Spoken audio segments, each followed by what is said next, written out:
Hey everybody, it's Dave Turpin from DTLifeCoach.com, and I wanted to ask you a question today. When was the last time that you thought about quitting? Legitimately. When was the last time that you just wanted to cash it all in, throw in your chips, quit the game, quit whatever it was you were involved in because you saw no way out, you saw no further opportunity, you didn't see any way that you were going to be able to complete whatever it was you were completed, whatever it was you were engaged in, you were ready to quit. There's an old adage that says, winners never quit. I beg to differ with that. Winners quit all the time. Ran across a quote from Dave Ramsey. It said, winners quit doing the stupid stuff that no longer works. And I would agree with that. Winners stop doing the stuff that doesn't get them further down the road. They stop doing the bad habits and they replace them with good habits. And I wanted to challenge you today to quit giving up. Quit taking a pessimistic view. Quit giving in so easily to whatever the situation is that you're facing, that you're challenged by, that isn't getting you where it is you want to go. You don't know how things are going to turn out. Let me give you two specific instances. I know of a situation where a person was in need of $700 within about 36 hours. Otherwise, they were going to have to cancel something fairly significant to them, something that was fairly substantial in regard to them moving forward and accomplishing the goal that they'd set for themselves. And so they needed $700, and they contacted me and said, I think I'm going to have to give up on this thing. I think I'm going to have to quit because I don't have $700. I don't see any way I can come up with $700. And I said, well, double check and make sure that that's exactly what you need. And so they double checked, and I said, have you prayed about it? They said, well, no, not really. I said, well, then pray about it too. Check on it and pray about it. And so they contacted me a little bit later and said, well, I've come up with $200. I said, well, great. So now you no longer need 700, you only need 5. And I gave them a couple of things to check on, and they went back and contacted me probably about a half a day later. This was taking place on an afternoon, and it was the next afternoon, so maybe about 24 hours later, they called me back and said, I've got it all taken care of. I found $200 here. Another person agreed to help me out to the extent of $300, and still another person with another $200. I've got the $700 that I need in order to continue and keep going. And I told him, I said, you've got to stop being so pessimistic. You have to stop giving up so easily and caving in so quickly and being willing to call it quits. Winners quit. They quit doing that kind of thing. They quit having that type of thinking process. Another situation, and that person had an issue with their car, and their car had some mechanical issues, and they were under the assumption that it was covered by warranty. They take it into the dealership takes a look at what's going on, looks over their warranty information, looks over their purchase information, says, yep, all this should be covered, should be no problem. We'll get the car back to you in a couple of days. A couple of days go by, he calls back, says, how progress on my car? And they say, well, we haven't made any progress on your car because we found a couple of mistakes. The mistakes are that we wrote down the wrong VIN number for your car, and we think that we've given you the wrong information on your warranty. And he said, well, hold on a minute. I have my warranty information that you have here that you gave me that said this is what I have covered.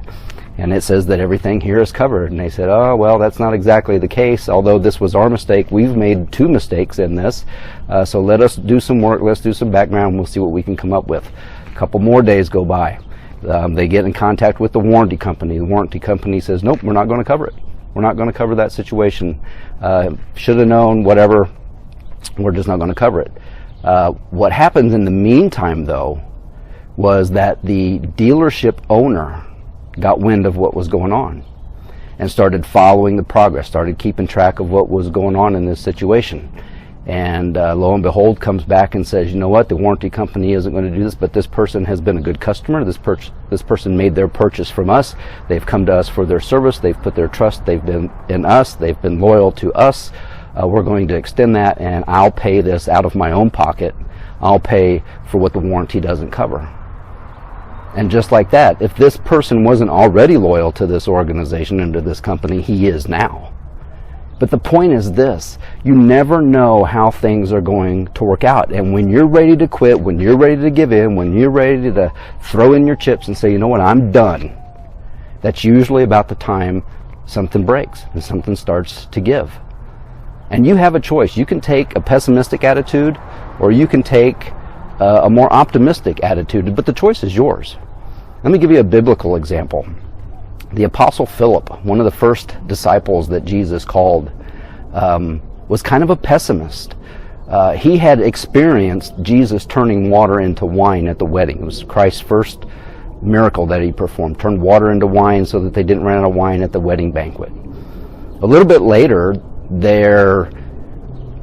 Jesus is out teaching, the apostles are there, it gets really late in the afternoon into the evening, and there's 5,000 men plus women and children around. And Philip comes to the Lord and he says, Lord, you want to send these people home because we don't have any food and we don't have any money and they're getting hungry. And Jesus said, well, you feed them. And Philip looked around and he said, this is going to cost us, a whole bunch of money, way more than we have. There's no way that this can happen. And yet, Jesus said, well, what do you have? What do you have to put in? What are you willing to do? To what extent are you willing to work? You do what you can do, you do what you're capable of doing, and let me handle what can't be done. And just like that, Jesus took 5 loaves and 2 fish and fed 5,000, so much that they had basketfuls of it later.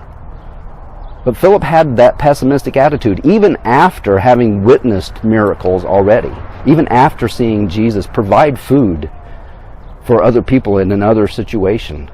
He still took the perspective that this can't happen. I can't move forward in this. Friends, winners quit. Winners quit thinking negatively. Winners quit finding excuses. Winners quit finding all kinds of reasons why something can't be done, and they look at, okay, what can I do? To what extent can I go? How far can I push myself? What am I willing to sacrifice? And then they put forth that effort. And they do all that they can, they do all that they're capable of, and they let the Lord handle the rest of it, those that are Christians. But they let the Lord handle the rest of it. Winners quit. Winners quit all the time. And my challenge to you is, maybe you should quit. Maybe you should quit taking such a negative attitude and such a negative perspective of things. Somebody needs to tell you to quit whining. Quit complaining about what's going on. You want a different life? You want a better life? Go make it happen. Make it different. You've got today. Make today different than yesterday. Be a better version of you. It's your choice. Your decision. Glass half full, or is the glass half empty? I leave it up to you.